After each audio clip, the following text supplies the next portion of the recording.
ಆಗಿರಿ. ಎಲ್ಲರೂ ಧ್ಯಾನಮಗ್ಗರಾಗಿ ಶಿವಮಂತ್ರವನ್ನು ಜಪಿಸಿರಿ. ಓಂ ಎಂದು 3 ಸಾರಿ ಹೇಳಿ.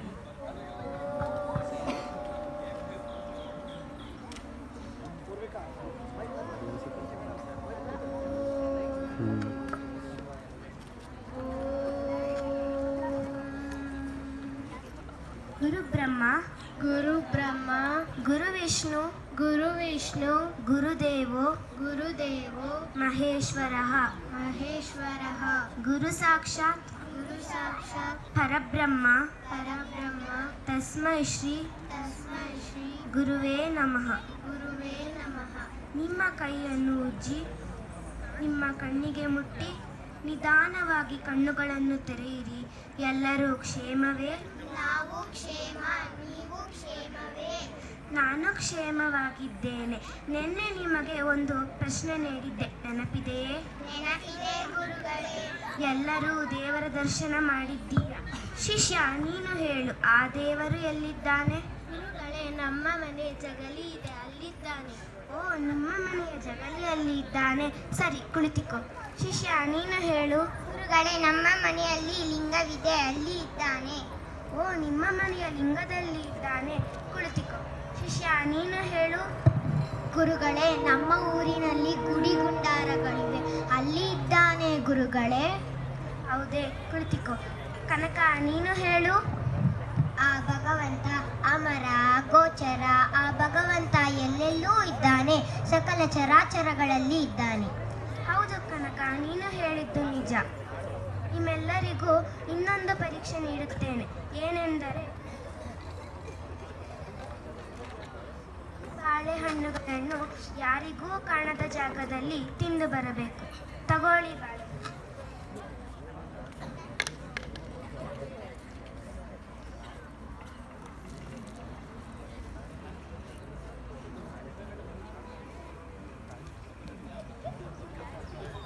ಎಲ್ಲರೂ ಬಾಳೆಹಣ್ಣು ತಿಂದು ಬಂದೀರಾ? ತಿಂದು ಬಂದೆವು ಗುರುಗಳೇ.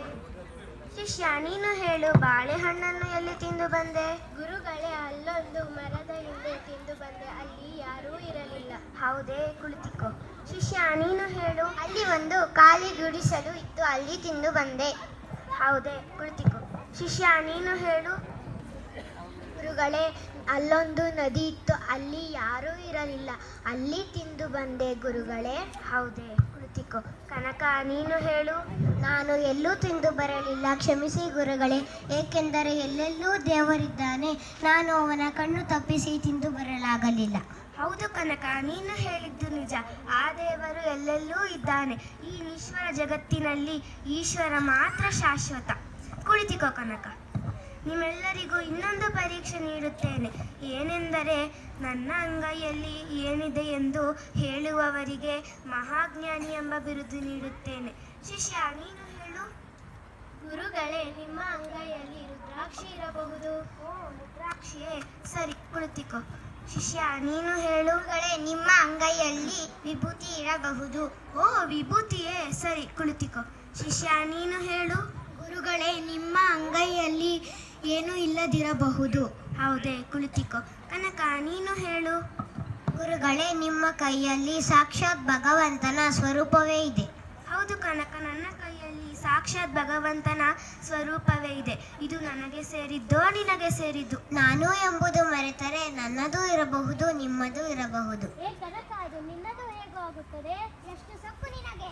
ಎಷ್ಟು ಮಾತಾಡುತ್ತೀಯ ಕನಕ?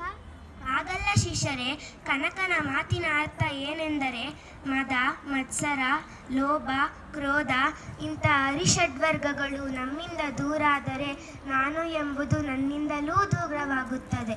ಇದು ಕನಕನ ಮಾತಿನ ಅರ್ಥ. ಅದಕ್ಕಾಗಿ ನಾನು ಕನಕನಿಗೆ ಮಹಾಜ್ಞಾನಿ ಎಂಬ ಬಿರುದು ನೀಡುತ್ತೇನೆ. ಹೋಗಿ ಬಾ ಕನಕ, ಆ ದೇವರು ನಿನಗೆ ಒಳ್ಳೆಯದು ಮಾಡಲಿ. ಶಿಷ್ಯರೇ, ನೀವು ಕೂಡ ಕನಕನಂತೆಯೇ ಕಲಿಯಬೇಕು.